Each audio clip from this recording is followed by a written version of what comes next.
welcome. I'm Jana. If you've never been here before, I am the human behind Feeling Loudly. I'm an astrologer, Akashic Records reader, and tarot reader. And I record these monthly forecasts with the help of the tarot, looking at the month ahead and tuning into the overall themes, the challenges, and the gifts that lie ahead for us collectively. I also do pick-a-card readings, and you can find those on my channel. And I also do private pick-a-card readings for my Patreon community, and you can find the link to that below in the description box. For the month of August, I can't believe it's almost August already.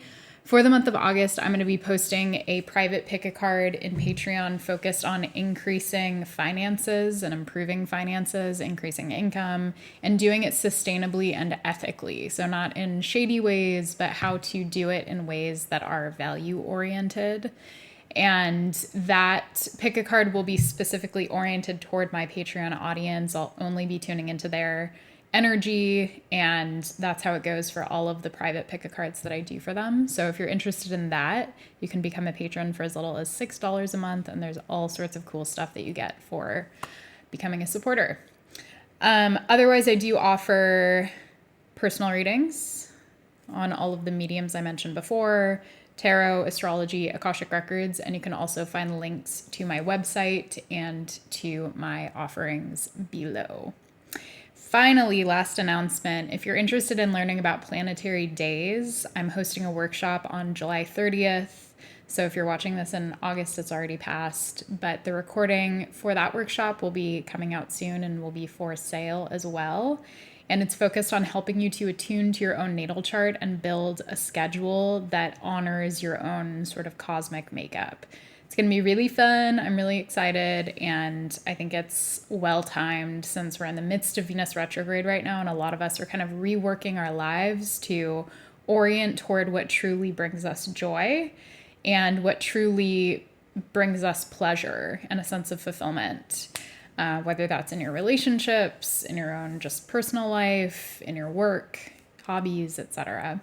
And we're going to talk about some of that today. So let's go ahead and talk about what this reading has for you. So to start, I'm going to pull an anchor card, and that's going to represent the overall energy that we're working with throughout the month of August 2023. I will also roll my astro dice to dig a little bit deeper into the themes and maybe the areas of life that are in particular coming up for us. And then we will move into the specific challenges that might come up throughout the month, and then specific gifts that lie ahead for us. I'm going to be using the Lilifer Tarot, one of my absolute favorites. This is the Tarot de Marseille by Little Darkness. And again, that's called the Lilifer Tarot. And then I'll also be using Little Darkness's Reclaim Oracle deck. I love using these two together. And I'll be launching or relaunching my podcast, also called Feeling Loudly, on August 1. And I'll be using these decks in that podcast. So if you're interested in tuning in, you can subscribe via any of the pod shops. And again, that's Feeling Loudly, just like my name here. Okay, let's get into it. So to start, we're going to tune into the overall energies that are coming up for us collectively throughout the month of August. And the key transit that we're facing this month is Venus retrograde. Venus retrograde in Leo. And kind of appropriately, or I guess interestingly, we'll explore it, our anchor card is the Queen of Cups. And so the Queen of Cups is connected often to the sign of Cancer. And Cancer kind of brings us into a sense of home. Cancer is often connected to the family or the family of origin or the chosen family, the people that we consider kind of like those who are closest to us. And the Queen of Cups embodies a figure who is quite devoted to their emotional life, someone who's quite wise and intuitive, someone who has developed an incredible amount of wisdom about emotional matters and about matters of the heart. And so the Queen of Cups is often a figure who has had to do a lot of emotional healing. And so topics around emotional healing might be coming up significantly for a lot of us, if not all of us, this month, especially as Venus retrograde kind of like enters the depths. Like Venus stationed retrograde on July 22nd and will station direct on September 3rd. And so it's around a 40-day cycle. And this month we're going to reach that middle point. And it's going to take us deeper into the lessons and the meaning of this particular transit for us. And so if you're not familiar with the language that I'm using, if you're not someone who pays attention to astrological transits or who understands that language, I did post on Instagram a while back about this Venus retrograde in particular, and I'll try to link that below in the description so you can learn a little bit more about it. And I also posted a pick a card reading, prediction reading for this Venus retrograde too, so you can look back at that on YouTube. But the essence of this transit is that it's putting us into reflection mode so we can reassess a lot of matters connected to Venus. And that means matters of the heart. That means topics of pleasure and values and money, what we place value on, what we take pleasure in, and the nature of our relationships and our connections. And so with the Queen of Cups coming in here as our anchor, it's kind of reminding me that beneath the outer events, whatever's happening externally in our lives, it's important for us to root into the emotional currents that are occurring below all of that, to not get so swept away in what's happening and why, but to tune back into our heart space in order for us to move through whatever comes up with as much grace as we possibly can and with as much compassion as we possibly can. The Queen of Cups is a very compassionate figure, someone who can show compassion to others and themselves. And so developing your ability to practice compassion for yourself as tricky, sticky material comes up throughout the month of August is going to be really key. And that's sort of where our focus wants to collectively be right now. Okay, let's go ahead and roll the Astro Dice to get a little more information. All right, so we have Cancer again. So Cancer could be really significant in your chart. It's also bringing me to, we have the third house here, which is connected to our local community, our neighborhood, our peers. It can be connected to our siblings, people we consider peers or who were once peers. And often the third house is also connected to our early education or our early sort of mental development. And so themes around childhood, themes around friendship and the way that we connect with the people around us, the people we live around, the people we grew up around, that stuff might be coming up, and stuff around the family, stuff around our core wounds in our families of origin and how those core wounds continue to play out in the relationships that we have now today. And that could be with the same people, that could be with our siblings, our parents, our loved ones, or that could be people who just we begin to sort of like play out the same scripts with new people, with new characters. And so examining the ways that we've sort of taken those old scripts that live within us and how we're now handing them over to a new cast of characters and asking people in our lives unconsciously to play the roles that our parents played or our siblings played or our grandparents played or our caregivers played, whoever was in our life as children.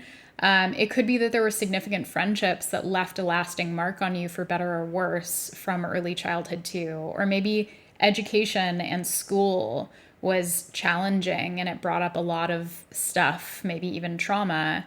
And it could be that that stuff is kind of coming up to be looked at throughout the month of August, and that we're being asked to bring new compassion, new levels of compassion, and new levels of emotional attunement to the situation. We also have Pluto on the table here, and the context, I've been kind of speaking to this already, but Pluto is connected in many ways to our core wounds and to things that we're often not conscious of, to the shadow. It's often related to trauma. It's often related to deeply painful experiences that have caused or triggered some type of personal transformation. And so while Pluto can bring the pain, it also brings the power. And so when we heal, we access power. When we heal, we're able to alchemize the experiences of pain that we've had and to turn them into a source of power for us that cannot be stripped away.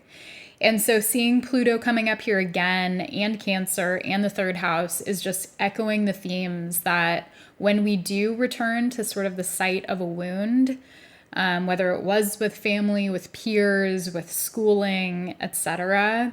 This could be about around early development stuff too, like maybe some of us had cognitive disabilities or have cognitive disabilities that have led to a lot of trauma in life, maybe bullying, maybe issues with our peers, with people who we wanted to befriend.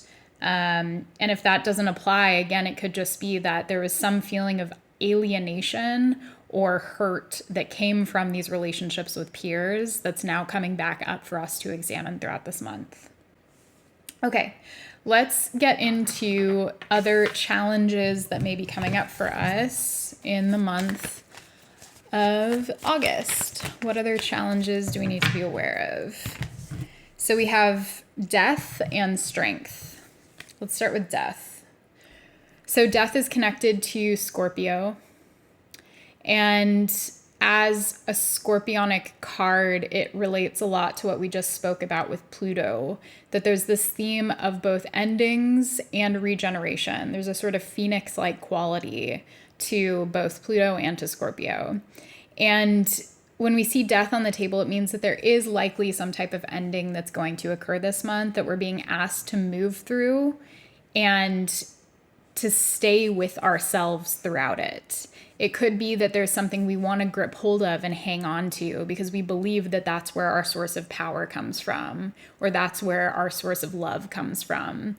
But we're being asked to return to our own power, to stand in our own power, and to recognize that anything that we're experiencing externally right now is leading to greater internal power that's going to help us on the journey ahead, that's going to help us to become truer versions of ourselves.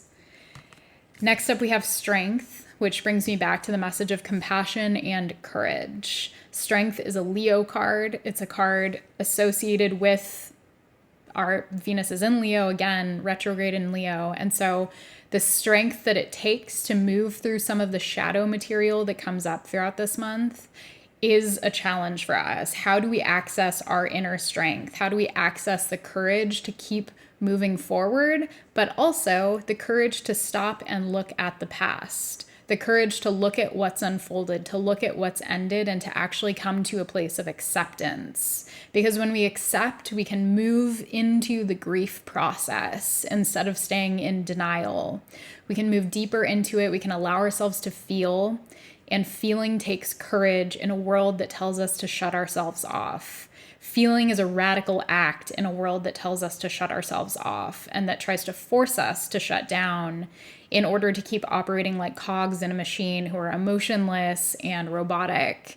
And when we tap into our feeling, that's how we tap into our life force. That's how we tap into our power.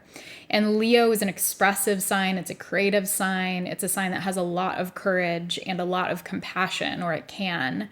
And so accessing these sort of like light qualities of Leo could be a really important healing balm and way to keep your energy up as you might move through material that could be a little bit more difficult or even triggering at some point this month. And let's go ahead and move into the gifts that lie ahead for us in the month of August. What gifts lie ahead for us in the month of August?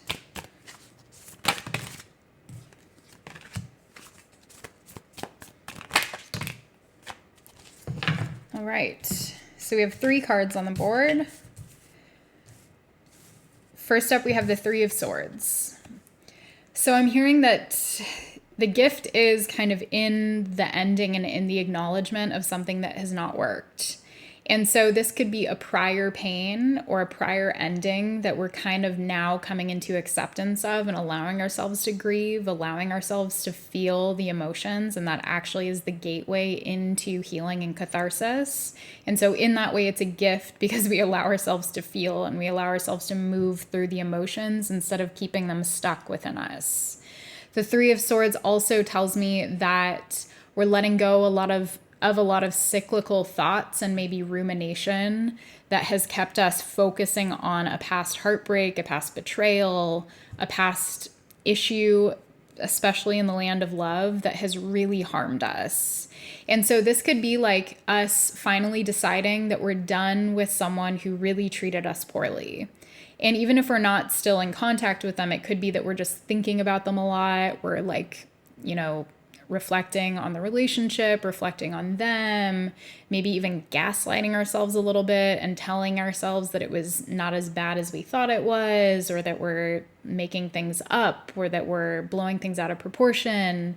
It could be putting an end to the mental patterns that continue to cause us harm from a relationship that also caused us harm.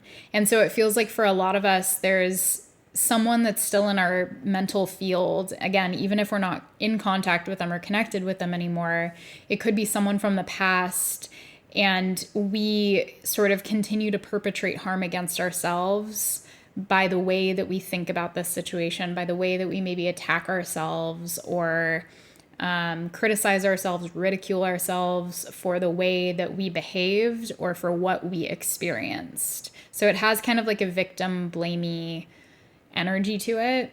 And I think one important shift for us this month could be shifting from an identity of victimhood into survivorhood and using that word more often. If you're someone who has experienced relational abuse, using the word survivor. And if you feel there's a lot of like negative talk about self-victimization, like all over self-help spaces and all of that stuff. And people, I think, approach it pretty recklessly. It's important to have compassion for ourselves. And in a world that does not prioritize compassion all the time, compassion can often instead show up as pity and can show up as more of like operating in a victim mindset if we haven't seen what it really looks like to be compassionate toward ourselves.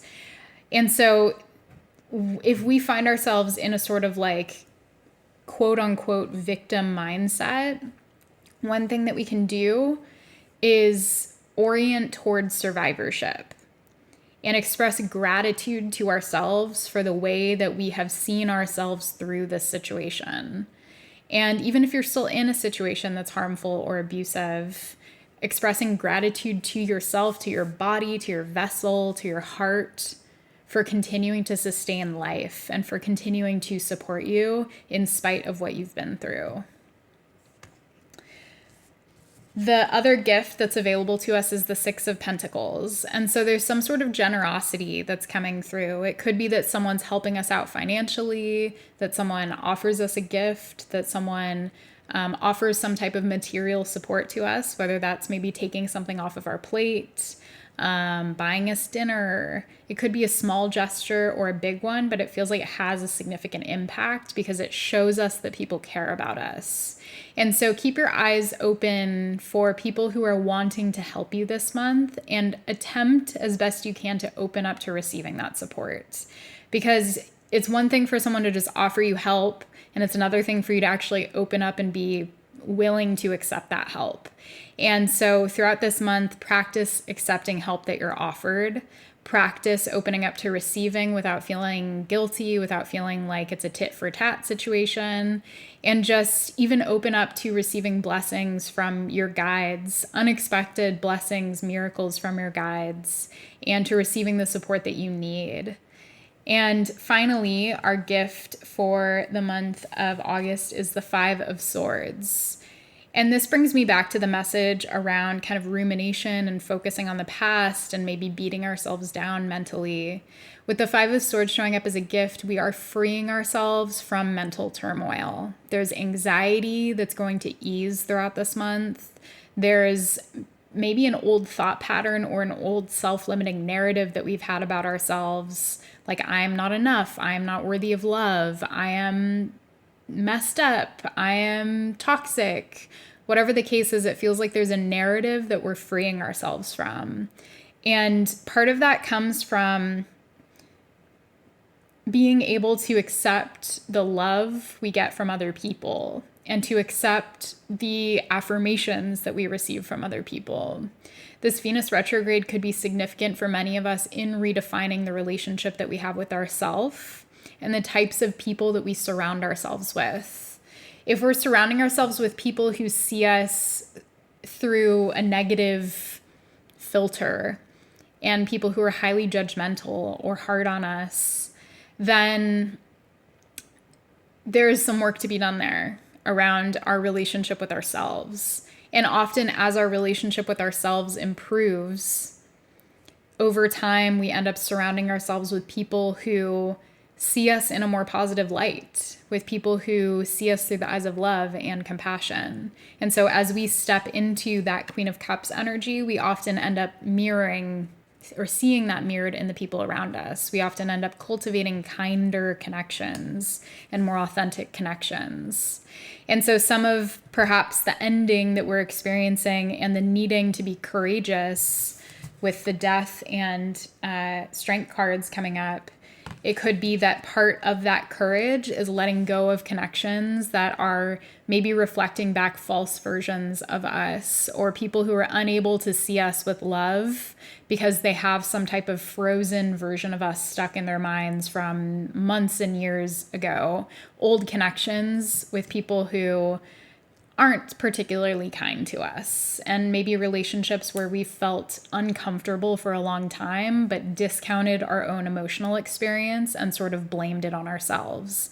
I'm hearing for a lot of us that could be like, I'm just overly sensitive, quote unquote, or I'm just paranoid, or like I don't read people right. Like all of these narratives that have caused us to deny and reject our own emotional experiences and our own intuitive knowing. And it feels like we're coming into a place of being able to heal some of those blockages, or overcome some of those blockages, remove some of those blockages that we have to just trusting our intuition, especially as it relates to relationships. All right, I'm going to end with a couple cards to kind of root us in maybe the overall energy of this month once more, and a couple takeaway messages.